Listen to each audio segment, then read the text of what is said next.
বন্ধুরা সবাই কেমন আছো? বন্ধুরা আজকে তোমাদের আপন মায়ের সাথে রাতে কাজ করার অসাধারণ একটি সত্য ঘটনা বলবো। গল্পটি শেষ পর্যন্ত শুনলে তোমরা বাধ্য হবে হাতের কাজ করতে। না হলে সবাই আমাকে কাজ করে দিয়ে যাবে, আমি বাধা দেব না। আমার দেখাশোনার জন্য গ্রাম থেকে আমার মায়ের চাচাতো বোন শিরিন খালাকে নিয়ে আসা হয়েছে, অনেক অনুরোধ করে। কারণ শিরিন খালার বিশাল সংসার, গ্রামের বাড়ি করিমগঞ্জে। শিরিন খালার স্বামী নেই, তিনি প্রায় 10 বছর হলো মারা গিয়েছেন।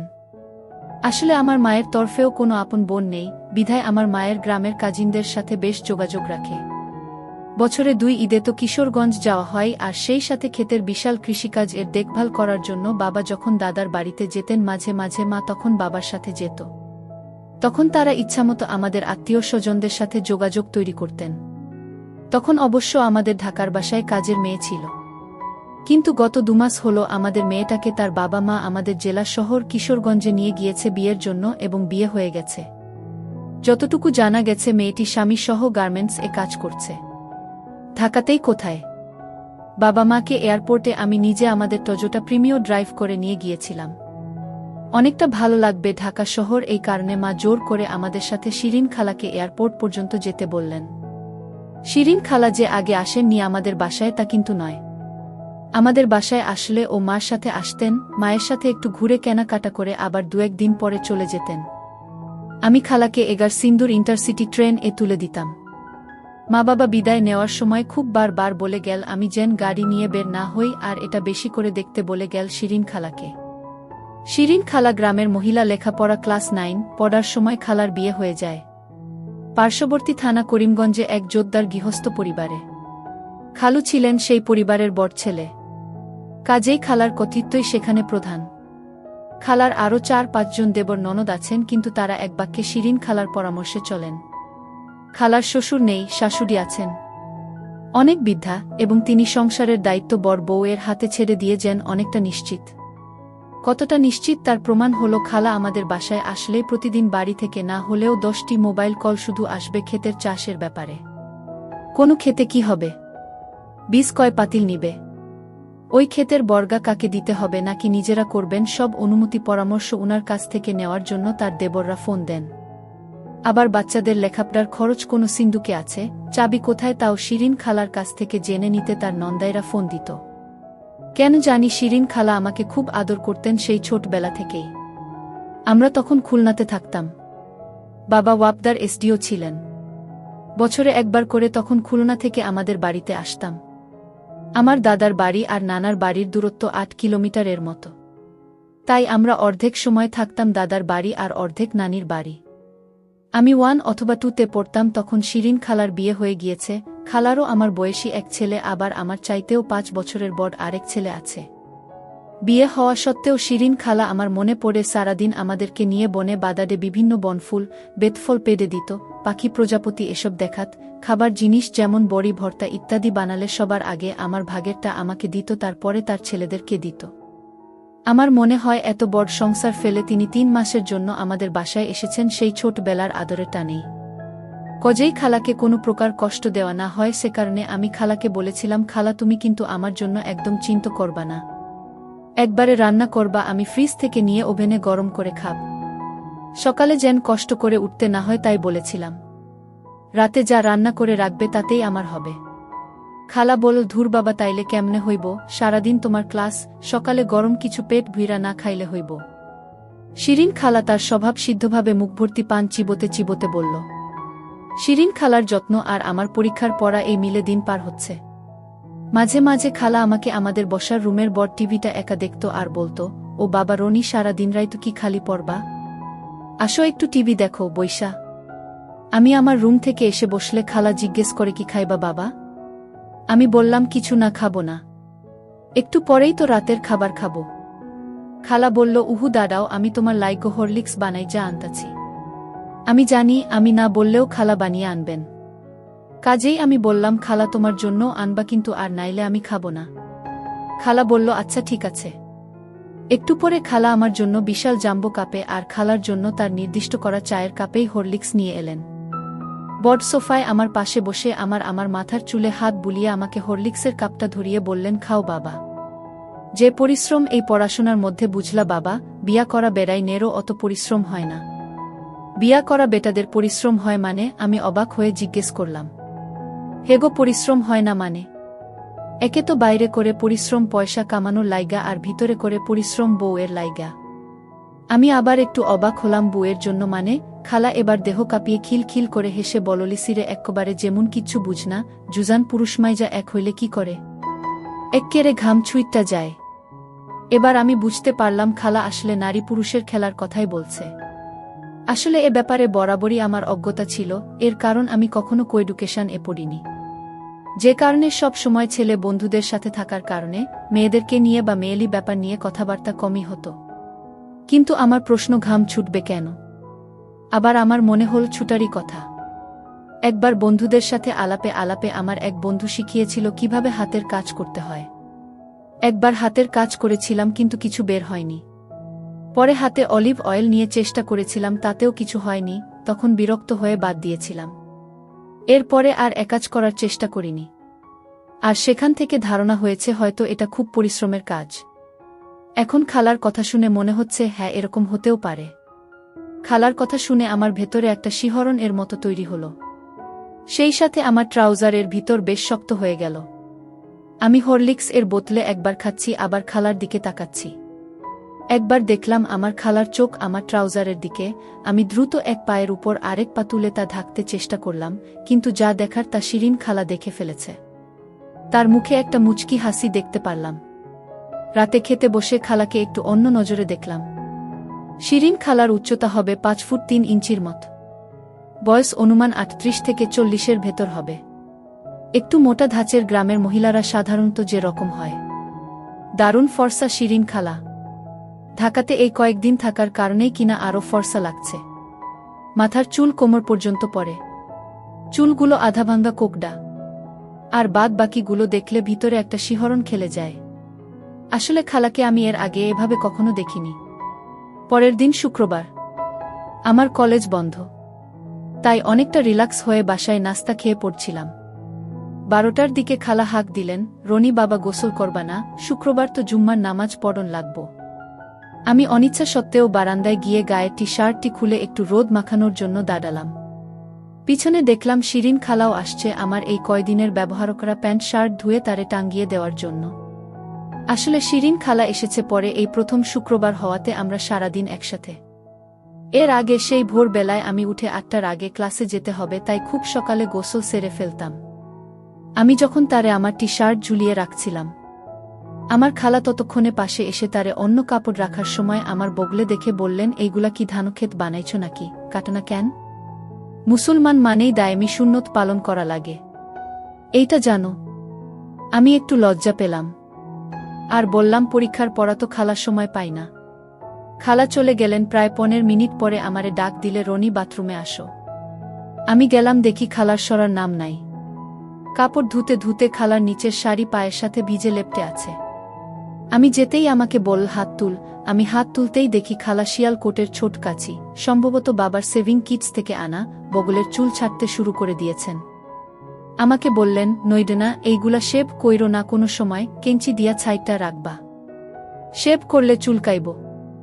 আর এত গন্ধ করে কেন? বলেই খালা তার নাক একদম আমার ডান বগলে দিল। আমি শিরশিরের কারণে হেসে ফেললাম। এবার আমার বাম বগল ধরল। আমি বললাম, খালা তুমিও কি এরকম ছাটো? আমার কথা বাদ দেও, আমি বুইডা বেডি, আমার আর বিয়াশাদি হইব না। কিন্তু তোমরা জোয়ান পোলা, তোমরা থাকবা পরিষ্কার পরিচ্ছন্ন। খালার মুখ থেকে খুব সুন্দর একটা জর্দা মিশ্রিত পানের গন্ধ পাচ্ছি, এটা আমার কাছে খারাপ লাগে না। খালা কি বলো? তুমি এখনো কত সুন্দর। তুমি যদি সালোয়ার কামিজ পর না, যে কেউ তোমাকে দেখলে 25 বছরের মেয়ে বলবে। খালা বলল, হইছে থাক, আর খালারে পটাইতে হইব না। বগল সাফ করা হলে খালা আমাকে গোসল করে নিতে বলল। আমি গোসল সেরে নামাজের জন্য মসজিদের দিকে পা বাড়ালাম। নামাজ শেষে এসে দেখি খালা তখনও কাপড় ধুচ্ছে, ব্লাকুসটা খুলে পাশে রাখা। আমি খালার বাম পাশ দাঁড়ানো, খালার সব দেখলাম। মনে মনে বললাম, যদি একটু হাতের নাগালে পেতাম। আমি মুগ্ধ হয়ে দেখছিলাম। খালা বল, কি ভাত খাইবা অহন? আমার এইরকম হা হয়ে তাকে দেখতে থাকা নজর এড়ালো না খালার। আমাকে বলল, কি দেখতাছ এমন কইরা, মনে হয় আমারে গিল্লা খাইবা? আমি লজ্জা পেয়ে গেলাম, দ্রুত বললাম, না না খালা, একটা জিনিস আমার মাথায় আইছে। কি তোমার মাথায় আইলো রনি বাবা? আমার মতো বুড়িরে নিয়া? এখন বলবো না খালা, খাওয়ার সময় বলবো। আচ্ছা তাইলে একটু দাঁড়াও বাবা, আমি গোসলটা ঝটপট সাইরা লই। শিরিন খালা গোসলের পর মাথায় একটা গামছা বেঁধে বেরিয়ে এসেছেন। শাড়ি পরেছেন একটা নরমাল প্রিন্টের, শাড়িটাতে নীল আর ডিপ সবুজের জংলি প্রিন্ট। শিরিন খালাকে দারুণ লাগছে, অনেকটা এক দুজেকে লিয়ে ও বিখ্যাত কুলিছবির নায়িকা রতি অগ্নিহোত্রীর মতো। মনে হয় গ্রামের সব মহিলারাই একই রকম হয়। খালা ডাইনিং টেবিল এর দিকে মুখ করে দরজার দিকে গিয়ে গামছাটা খুলে দুহাত পিছনে নিয়ে গামছাটাকে লাঠির মতো সোজা করে পিছনের চুলে বাড়ি দিয়ে পানি ছড়াতে লাগল। আর সে কি দুলুনি! খালা গামছাটা বারান্দায় তারের উপর দিয়ে চুল খোপা করে ডাইনিং এর কাছে আসতেই আমি বললাম, খালা মুখে কিছু মাখলা না? আমি এইতান কিছু মুখে দিই না। আমি উঠে গিয়ে আমার রুমের থেকে নিভিয়া মিল্কটা নিয়ে এসে খালার হাতে একটু দিলাম, কি এইগুলা মুখে দাও, এইটা শীত গরম সব সময় দেওয়া যায়। খালা তার হাতের টুকু তার মুখে মাখতে লাগল। খালার থেকে আমাদের বাথরুমে রাখা কেমি সাবানের সুন্দর একটা হালকা ঘ্রাণ আসতে লাগল। আমি আমার হাতের নিভিয়া টুকু নিয়ে দ্বিধা করছিলাম কি করব। সাহস করে খালার ঘাড়ে দিয়ে দিলাম। দেখলাম খালা একটু কেঁপে উঠল, কিন্তু কিছুই বলেন না, যেন অন্যরকম একটা আবেশী মজার মধ্যে ছিলেন। আমি আরও কিছু পাওয়ার আশায় বললাম, কমরে দিব? খালা বলল, না লাগতো না, দেখ মুনে খালার যত্ন কতদিন থাকে। খালার রান্না অপূর্ব, সময়তে আমার মায়ের চেয়েও অনেক ভালো। এই যেমন আজকে খালা ফ্রিজের থেকে বের করে কই মাছ বরবটি দিয়ে এত সুন্দর করে ভেজেছে, পুরো অমিত। বাড়ির বিভিন্ন বিষয়ে খালা অনেকটা বকবক করে যেতে লাগলেন। একটু পর বললেন, বাবা কি জানি কইবা, কইছিলা? কি তোমার মাথায় আইছে? আমি বললাম, বললে তুমি রাগ করবা না তো? খালা বলল, রাগের কথা হইলে তো করবামি। আমি বললাম, নামাজ থেকে এসে তোমার খোলা হাতটা যখন দেখলাম না, তখন কি মনে হয়েছে জানো? কি? খালা অনেকটা বিস্ময় নিয়ে খাওয়া বন্ধ করে আমার জিজ্ঞেস করলেন। আমি বললাম, তুমি যদি হাতা কাটা কুচ পরতা তাহলে খুব সুন্দর লাগত। খালা এবার হাসতে হাসতে বললেন, বাজান এইটা কিতা কও, আমার আর লাগান বুইডা বেইটান রে, এইটা পড়লে বালা লাগবনি। আমি বললাম, কি যে বলো না খালা, সুবর্ণা মুস্তাফা পরে, তুমি দেখ না কত সুন্দর লাগে। খালা বল, হেরা তো পরবই, ফিল্মের নায়িকা না? আমি রোজ দেখা আমাদের রাস্তার ওই পারের 4 তলার সেই মহিলার কথা বলতে লাগলাম। জানো খালা, আমাদের বাড়ির বিপরীতে রাস্তার ওই পাশে একটা 5 তলা বিল্ডিং দেখছে না? হেই বিল্ডিং এর এক মহিলা থাকে, তোমার চেয়েও বয়স অনেক হবে। ফর্সা, মনে হয় হাজবেন্ড নাই, সব সময় সাদা কাপড় আর সাদা হাতা কাটা উজ পরে, ভোরবেলায় বারান্দায় দাঁড়ায় ব্যায়াম করে, খুব সুন্দর লাগে জানো। খালা বলল, ও বুঝি, ওই বেডি আমার ভাইগনার মাথা খাইতাছে। আচ্ছা আমারে দেখাইওছেন? আমি বললাম, তাইলে কালকে ভোরেই আমি তোমাকে দেখাবো। এটা প্রায় আরও 1 সপ্তাহের পরের ঘটনা। খালা মেনে নিয়েছেন তিনি হাতা কাটা উজ পরবেন, কারণ সেদিন রাত গিয়ে ভোরে আমি অ্যালার্ম দিয়ে রেখেছিলাম। উঠে বারান্দায় এসে যখন দেখলাম সেই মহিলা ব্যায়াম করছেন, আমি দ্রুত খালার রুমের খালা ঘি বলে দরজা ঠেলা দিতেই দরজা খুলে গেল। দেখলাম খালা নামাজ পড়ছেন। মনে হয় খালা লেট করে ফেলেছেন, কারণ এখন 6টা বেজে গেছে। চারিদিক বেশ ফর্সা। আমি অপেক্ষায় থাকলাম, সালাম ফেরানোর সাথে সাথেই আমার দিকে তাকালো। আমি আমার চোখ নাচিয়ে বললাম, দেখবে না? খালা বল, কিতা? আমি বললাম, ওই মহিলা। খালা একটু মুচকি হাসি দিয়ে জায়নামাজ গুটিয়ে আলানাতে রেখে আমার পিছে পিছে বারান্দায় আসলেন। আমরা বারান্দায় না গিয়ে বারান্দার দরজার উপর দাঁড়িয়ে দেখতে থাকলাম, যেন ওই মহিলা আমাদের বারান্দায় তাকালে আমাদেরকে দেখতে না পারে। মহিলা সকালে ব্যায়াম করছেন, বরাবরের মতোই সেই সাদা শাড়ি ও সাদা হাতা কাটা উজ। এই মহিলা আমার কাছে এক রহস্যময়ী চরিত্র, আমি কখনো তাকে নিচে দেখিনি। তার ফ্লোরে বা ওই বারান্দায় কখনো অন্য কোনো মানুষও দেখিনি। অন্য সময় দেখি বারান্দাও তিনি নিজে ঝাড় দেন, একা থাকেন মনে হয়। আমার ঘাড়ের পিছনে খালার গরম নিঃশ্বাস এসে লাগছে। মহিলাকে তন্ময় হয়ে দেখাতে এতক্ষণ খেয়াল করিনি, আমার পিঠের ডান পার্শ্বে একটা নরম বালিশের মতো। পরক্ষণেই বুঝতে পারলাম এটা খালার কদবেল। কিন্তু উপলব্ধি করার আগেই খালা সরে গিয়ে বলল, হু বুঝছি, আমার তাইলে এইরকমের উজ পরনি লাগবো, এই বেডির হাত থাইক্যা আমার ভাইগোনা রে বাঁচানোর লাইগা। তবে আর কখনো তুমি এই বেডিরে ভোর বেলায় দেখতে আইতে পারবা না। এইবার আহ পড়তে বস বাবা। খালা এবার কিচেনের দিকে যেতে থাকল। খালা তুমি পড়, দেখো আমি বারান্দার এই দরজায় বন্ধ করে দিব। আমি হেসে হেসে মজা করে বললাম। খালা বল হয়েছে থাক, বুড়ি খালার দিকে আর নজর দিও না, এইবার পড়তে বসো বাপ, আমি তোমার নাস্তা বানাই। সেদিনই বিকালে আমি খালার জন্য নিউ মার্কেটের গুলজারে গিয়া 3 কালার এর একটা মেরুন, একটা নেভি ব্লু আর একটা বটল গ্রিন কালার এর হাতা কাটা উজের অর্ডার দিলাম। খালার উজের মাপ শুই না মাস্টার এর ভিমরি খাওয়ার দশা। 42।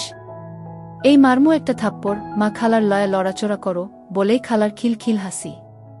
আমি যখন বের হতে যাব তখন খালা আবার বল, এই শুনো শুনো বাবা, দরজিরে কইবা নিচে গিট ফিতা দেয় যেন, আর কইবা ছাট যেন চলি ছাট করে।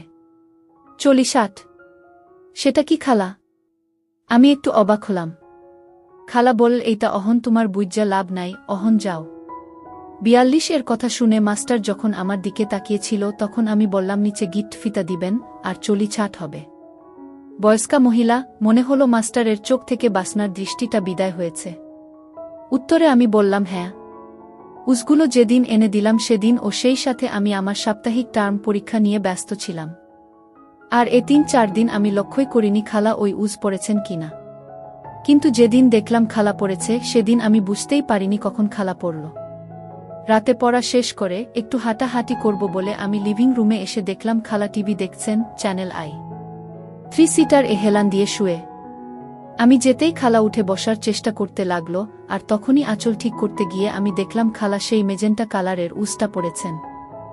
আমার কাছে মনে হলো একরাশ খয়েরি গাঁদা ফুলের মধ্য থেকে খালার হাতটা বেরিয়ে এসেছে। কারণ খালার শাড়িটা ছিল হালকা লাল ও খয়েরি কালারের কম্বিনেশন ছাপ, দেশি সুতি শাড়ি। আমি বললাম, ওমা খালা তুমি এটা পরছো, কি সুন্দর লাগছে, তুমি আমাকে বলনি কেন? আমি বিস্ময়ে আনন্দে একসাথে বলে ফেললাম।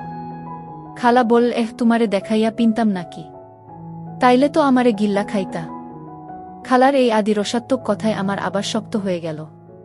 আমি ও সাহস করে বলে ফেললাম, ইচ্ছা খেতে হবে না খালা, আপাতত আমারে অর্ধভোজ করতে দাও। খালা বল মানে? খালার চোখে বিস্ময়। আমারে তোমার হাতে আমার ঠোঁট, নাক, গাল ছোঁয়াইতে দেও, কারণ কথায় আছে কি ঘ্রাণে অধভোজ। বলতে বলতে আমি সোফার পিছন থেকে সামনে এসে একবারে খালার ঊর্ধ্ববাহু 2 হাতে ধরে খালার পাশে বসে গেলাম। আকস্মিক সংঘর্ষ হল। খালা এইসব আকস্মিকতায় এই বলে চাপা স্বরে একটা আর্ত চিৎকার করে উঠল। বাবা না, এইসব ঠিক না। খালা আমার কাছ থেকে হাতটা সরিয়ে নিতে চায় আর বলেন, তুমি না কইছো শুধু চাইয়া দেখবা, অহন এইটা কিতা কর। আমি বললাম, আর একটু খালা, ছাড়ো এবার বাবা, চলো অহন খাইতে যাই। আমি আবারও কাদো কাদো স্বরে বললাম, না খালা আরেকটু। খালা বলল, না অহন খাওন লাগবো। আমি বললাম, তাইলে একটা শর্ত। খালা বল, কিতা? অবাক খালা, চোখ গোল গোল। আমি বললাম, খাওনের পরে আবার তোমার হাতটা দিতে হবে। খালা বল, এইডা আমি কোনো পোলার পাল্লায় পড়লাম মাবুদ। খালার মুখে কপট রাগ মনে হলো। আইচ্ছা, খাওনের পরে পইডা লইবা তারপরে। আমি বললাম, আইচ্ছা। বলেই আমি লাফ দিয়ে খাওয়ার টেবিল এর দিকে যেতে থাকলাম। খালা আমার পিছন পিছন ডাইনিং এর দিকে আসতে লাগলেন আর বললেন, বুবু বুঝি একটা রাক্ষস পোলা রাইখ্যা গেছে। খাওয়া দাওয়ার পর আমি কিছুক্ষণ পড়তে পারলাম, কিন্তু মন খালি বারবার আমার শিরিন খালার আকর্ষণে পড়া বাধাগ্রস্ত হতে থাকল। আর মাথায় পড়া ঢুকছে না। রাত প্রায় 11টা বেজে গেছে। না, আর পড়া যায় না। আমি আমার রুম থেকে বের হয়ে সোজা লিভিং রুমের দিকে গেলাম, উদ্দেশ্য শিরিন খালাকে পাব। কিন্তু গিয়ে দেখলাম টিভি অন করা আছে, কিন্তু খালা সোফায় নেই। আমি খালার খোঁজে প্রথমেই খালার রুমে টক টক করে টোকা দিয়ে ঠেলে দরজা খুলে দেখলাম খালা নেই। আমি একটু অবাক হলাম। বাথরুমের দরজার দিকে তাকালাম, না, ভেতরে কোনো লাইটের চিহ্ন পড়ল না। আমি বারান্দার দিকে পা বাড়ালাম, তখনই পেলাম খালা বারান্দা থেকে সব ধোয়া কাপড় চোপড় হাতে করে নিয়ে দরজা লাগিয়ে দিয়ে কাপড়গুলো সোফার উপরে রেখে আমাদের জানালাগুলোর পর্দা টেনে দিতে লাগলেন। আমাদের লিভিং রুমটা আর ডাইনিং রুম এর পর্দা টেনে দিলেন, কারণ এই দুটি রুমের জানালা দিয়ে ভেতরের অংশ দেখা যায় পাশের বাড়িগুলো হতে, তাই বাতাসে মাঝে মাঝে পর্দা যেন সরে যেতে না পারে, সে কারণে খালা একেবারেই জানালার স্লাইডিং গ্লাস টেনে দিয়ে লক করে দিলেন। খালার উপরের অংশ শাড়ি দিয়ে নিখুঁতভাবে ঢাকা। বাইরের বিল্ডিং হতে কেউ দেখলে বুঝতেই পারবে না খালা ভেতরে হাতা কাটা উজ পরে আছে। ফিরে এসে সোফার উপরে রাখা কাপড়গুলো নিয়ে গিয়ে আমারটা আমার রুমের আলনাতে রাখতে লাগলেন। আমি মন্ত্রমুগ্ধের মতো খালার পিছে পিছে গিয়ে আমি আমার রুমের দরজার চৌকাঠে হেলান দিয়ে দাঁড়ালাম।